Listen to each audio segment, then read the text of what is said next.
Acercaos al fuego, viajeros. Las brasas aún guardan memoria y las historias, como los dragones, nunca duermen del todo. En la primera parte de Crónicas de la Dragonlance, el retorno de los dragones, el mundo cambió para siempre. Goldmoon se alzó frente al dragón negro y lo derrotó, aunque el precio fue terrible. La vara se hizo polvo y su vida se apagó. Pero los dioses aún no habían terminado con ella. Renació tocada por el don sagrado de la curación.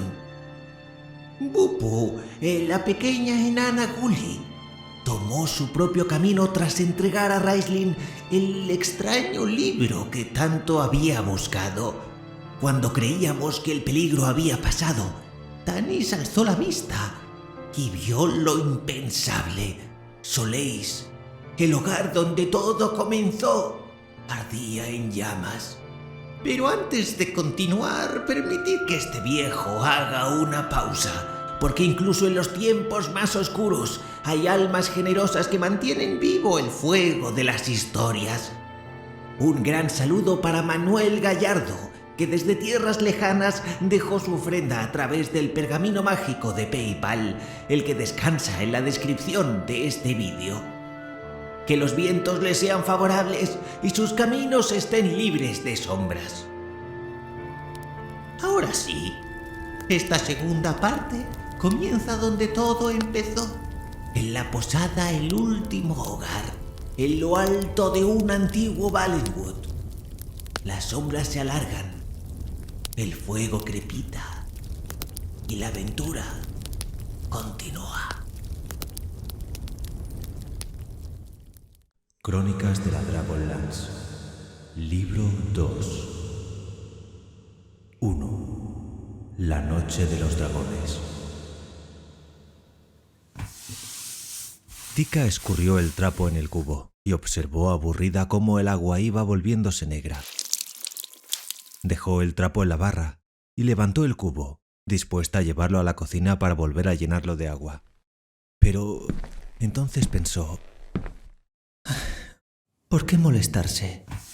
Volviendo a tomar el trapo, comenzó a fregar las mesas una vez más, y cuando creyó que Otik no la miraba, se secó los ojos con el delantal. Pero Otik sí la estaba mirando. Con su mano regordeta sujetó a Tika por el brazo e hizo que se volviese. Sollozando, Tika apoyó la cabeza sobre el hombro de Otik. Lo siento, pero no consigo que esto quede limpio. Por supuesto, Otik sabía que este no era el verdadero motivo por el que la muchacha lloraba. Le acarició suavemente la espalda. Lo sé, pequeña. Lo sé. No llores. Es este maldito hollín. Lo deja todo negro. Cada día lo limpio y al día siguiente vuelve a estar igual. Siguen quemándolo todo. No te preocupes, Tika. Y agradece que la posada siga aún en pie. ¿Agradecer? Tika le apartó con el rostro enrojecido. Ni hablar. Ojalá se hubiese quemado como el resto de los edificios de Soleis. Si así fuese, ellos no vendrían aquí. ¡Ojalá se hubiese quemado! ¡Ojalá! La muchacha se hundió en una silla, sollozando desconsoladamente. Lo sé, querida, lo sé, repitió él mientras alisaba las abombadas mangas de la blusa que Tika, con tanto orgullo, había intentado mantener blanca y limpia, pero que, ahora, como todas las cosas de aquella asolada ciudad, estaba sucia y cubierta de hollín. El ataque había comenzado de improviso. Cuando los primeros refugiados provenientes del norte habían empezado a llegar a la ciudad contando terribles historias sobre unos inmensos monstruos alados, Hederic, el sumo teócrata, había asegurado a los habitantes de Soleis que se encontraban a salvo, que su ciudad sería respetada. Y la gente lo había creído, pues deseaban que así fuera. Entonces, llegó la noche de los dragones.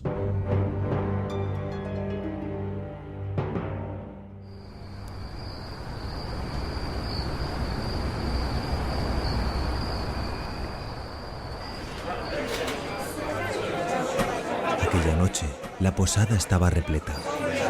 Era uno de los pocos lugares a los que la gente podía ir para olvidar aquellas nubes tormentosas que se divisaban en el cielo en dirección norte. La chimenea caldeaba el ambiente, la cerveza estaba fresca, las patatas picantes estaban deliciosas. No obstante, la tensión del ambiente se sentía incluso allí. Todos discutían acaloradamente sobre la guerra. Las palabras de Hederick tranquilizaron sus inquietos corazones. Nosotros no somos como esos temerarios locos del norte, que cometieron el error de desafiar el poder del Señor del Dragón. Chilló desde encima de una de las sillas a las que se había encaramado para poder ser oído. Lord Verminard ha asegurado personalmente al Consejo de Sumos Buscadores de Haven que solo desea la paz. Nos pide permiso para que sus ejércitos atraviesen nuestra ciudad, pues van al sur a conquistar las tierras de los elfos. Y yo digo que su poder sea aún mayor.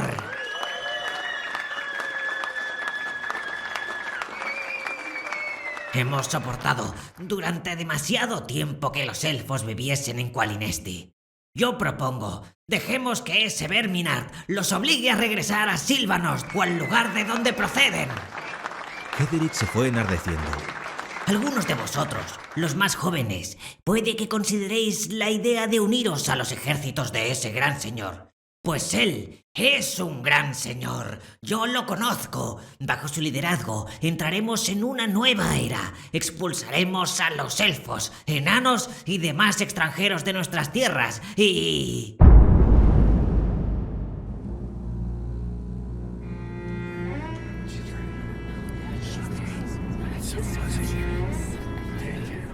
En aquel momento, se oyó un estruendo sordo y continuado, como el de la acumulación de las aguas en una gran presa.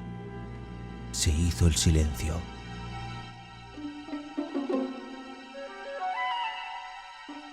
Todos callaron y prestaron atención, extrañados, intentando imaginar qué era lo que provocaba aquel fragor. Hederick, irritado al comprender que había perdido la atención de su audiencia, miró a su alrededor. Poco a poco, el estruendo fue subiendo de tono, acercándose. De pronto la posada se sumergió en una espesa y sofocante oscuridad. Hubo gritos, y la mayoría corrió hacia las ventanas para intentar ver algo a través de los pocos cristales transparentes que había mezclados entre las cristaleras de colores. ¡Que alguien baje a averiguar qué está sucediendo!, dijo una voz.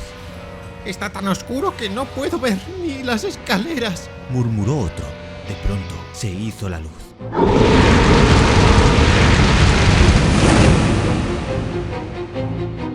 Hubo una explosión de llamas fuera de la posada. Una ola de calor sacudió al edificio con tanta fuerza que llegó a destrozar las ventanas, salpicando de cristales el interior.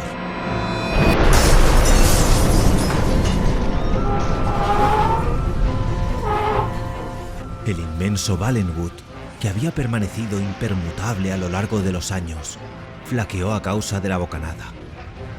La posada tembló, las mesas se volcaban, los bancos se deslizaban por los suelos y se estrellaban contra las paredes. Hederick perdió el equilibrio y cayó de la silla. La chimenea vomitaba ascuas ardientes, las lámparas de aceite caían del techo y las velas de las mesas. Se iniciaron pequeños incendios. Además del ruido y la confusión, comenzó a oírse el agudo chillido de una criatura viviente. Un aullido cargado de odio y crueldad. El estruendoso sonido invadió la posada y, tras una ráfaga de viento, vieron que un muro de llamas avanzaba en dirección sur. A Tika se le cayó al suelo una bandeja llena de jarras cuando intentaba desesperadamente agarrarse a la barra para mantener el equilibrio. Alrededor suyo, la gente gritaba herida y asustada. Soleil se estaba ardiendo. Un resplandor cárdeno y anaranjado iluminó la estancia. A través de las ventanas rotas fueron filtrándose espesas nubes de humo negro.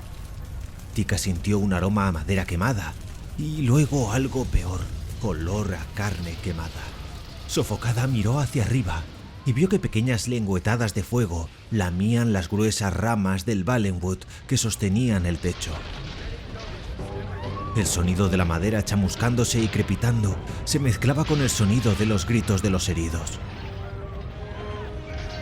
¡Sofocad el incendio! ¡Sofocad el incendio! Gritaba Otik angustiado. ¡La cocina! Chilló la cocinera, atravesando apresuradamente las puertas batientes con la ropa en llamas y perseguida por una masa flamígera. Tika agarró del bar una jarra de cerveza y la lanzó sobre ella, sujetándola luego para poder empaparle el vestido. Rea se hundió en la silla sollozando histéricamente. ¡Salgamos! ¡Va a incendiarse todo el edificio! Cedric, abriéndose paso a empellones, fue uno de los primeros en alcanzar la puerta. Corrió hacia la salida principal de la posada y ahí se detuvo, agarrándose a la barandilla atónito. Provenientes del norte e iluminados por la fantasmagórica luz de las llamas, veía a cientos de criaturas desfilando. El bosque ardía y la luz rojiza se reflejaba en sus alas coriáceas. Eran tropas de draconianos. Horrorizado, contempló cómo las primeras filas penetraban en la ciudad de Soleis. Sobre ellos volaban criaturas de las que se hablaba en cuentos y leyendas. Eran dragones. 5 dragones rojos revoloteaban en aquel cielo ardiente. Uno tras otro fueron bajando, incinerando pedazos de la pequeña ciudad con flamígeras bocanadas, proyectadas en aquella mágica y espesa oscuridad. Era imposible luchar contra ellos. Los goblins, al mando de Viewmaster Toede y al servicio del sumo teócrata, no podían ver lo suficiente para apuntar sus flechas o manejar sus espadas. Para Tika, el resto de la noche quedó en un confuso recuerdo. No dejó de repetirse a sí misma que debía abandonar la ardiente posada. Pero por otro lado, aquel era su hogar. Allí se sentía segura. Por tanto, se quedó, a pesar de que el calor proveniente de la cocina en llamas aumentaba y se hacía difícil respirar. Cuando las llamas pasaron la sala, la cocina se precipitó al suelo. Otik y las camareras fueron lanzando jarras de cerveza a las llamas de la sala hasta que finalmente lograron sofocar el fuego. Cuando lo consiguieron, Tika volvió su atención a los heridos. Otik se derrumbó en un rincón, tembloroso y sollozante. Tika envió a otra de las camareras a atenderlo mientras ella comenzaba a curar a los heridos. Trabajó durante horas, absolutamente resuelta a no mirar por las ventanas, apartando de su mente aquellos terroríficos sonidos de muerte y destrucción. De pronto se dio cuenta de que nunca acababa con los heridos, que había más gente tendida en el suelo de la que había en la posada cuando comenzó el ataque. Sorprendida, miró a su alrededor. Las esposas ayudaban a sus maridos, los maridos transportaban a sus esposas, las madres llevaban niños moribundos. ¿Qué sucede?, preguntó Tika a un guardia buscador que entraba sosteniéndose un brazo herido por una flecha. Tras él iban entrando más personas. ¿Qué pasa? ¿Por qué viene aquí toda esta gente? El guardia la miró con ojos inundados de dolor y tristeza. Este es el único edificio que queda en pie. Todo se ha incendiado. Todo está... ¡Oh, no! Tika se debilitó por la impresión. Sus rodillas comenzaron a temblar. En ese momento el guardia se desmayó en sus brazos y ella se vio obligada a reponerse. Cuando lo arrastraba hacia el interior, vio a Cedric, de pie en el porche, contemplando la arrasada ciudad con ojos vidriosos. Sus mejillas manchadas de hollín estaban cuajadas de lágrimas. Ha habido un error. Gimoteaba retorciéndose las manos. Alguien ha cometido un error.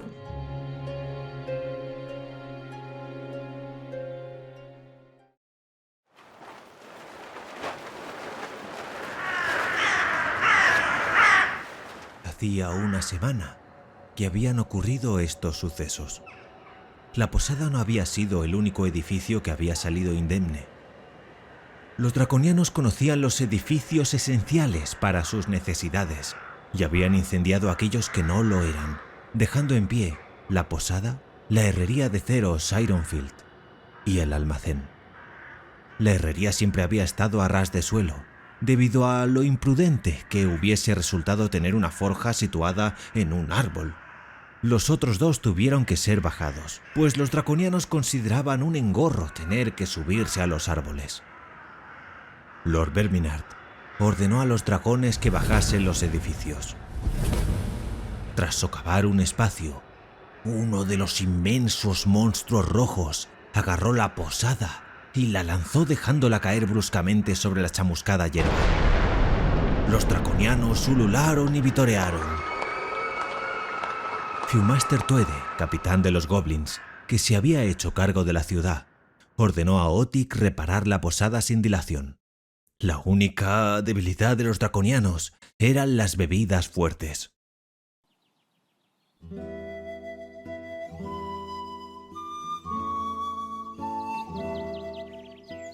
Tres días después de que la ciudad fuese tomada, la posada abrió sus puertas de nuevo. Ya me siento mejor, le dijo Tika a Otik. Se incorporó en la silla y se secó los ojos, restregándose la nariz con el delantal. Desde esa noche no había llorado ni una sola vez. Apretó los labios y, levantándose de la silla, prometió: y nunca más volveré a llorar. Otik, sin comprenderla pero satisfecho al ver que Tika había recuperado la serenidad antes de que comenzasen a llegar los clientes, se situó detrás de la barra. Ya casi es hora de abrir, dijo intentando aparentar buen humor. Hoy quizá consigamos que se llene el bar. ¿Cómo puedes aceptar su dinero? Otik, temiendo otra escena, la miró implorante. Su dinero es tan bueno como el de cualquier otro. Incluso mejor en los tiempos que corren. Resopló Tika. Enojada, cruzó la habitación a grandes zancadas. Otik, conociendo su temperamento, dio un paso atrás, pero no consiguió nada. Estaba acorralado. Ella le pinchó su afilada barriga con el dedo. ¿Cómo puedes reírte de sus bromas crueles y satisfacer sus caprichos? Odio su hedor. Odio sus miradas lujuriosas y el contacto de sus manos frías y escamosas cuando tocan las mías. Algún día les... Tika, te lo suplico. Piensa en mí. Soy demasiado viejo para que me lleven a las minas de esclavos. Y a ti te llevarían mañana mismo si no trabajases aquí. Por favor, compórtate, anda. Sé buena chica. Tika, furiosa, se mordió el labio con frustración. Sabía que Otik tenía razón. Ella corría un riesgo todavía mayor que el de ser enviada como esclava en una de las caravanas que pasaban cada día por la ciudad. Un draconiano, fuera de sí, podía matar rápidamente y sin piedad alguna. Justo cuando estaba pensando en esto, la puerta se abrió de golpe y 6 guardias draconianos entraron con andar arrogante. Uno de ellos sacó el cartel de cerrado de la puerta y lo tiró a un rincón. ¡Está abierto!, dijo la criatura dejándose caer en una silla. Sí, claro. Otik sonrió con debilidad. Tika... Ya los he visto.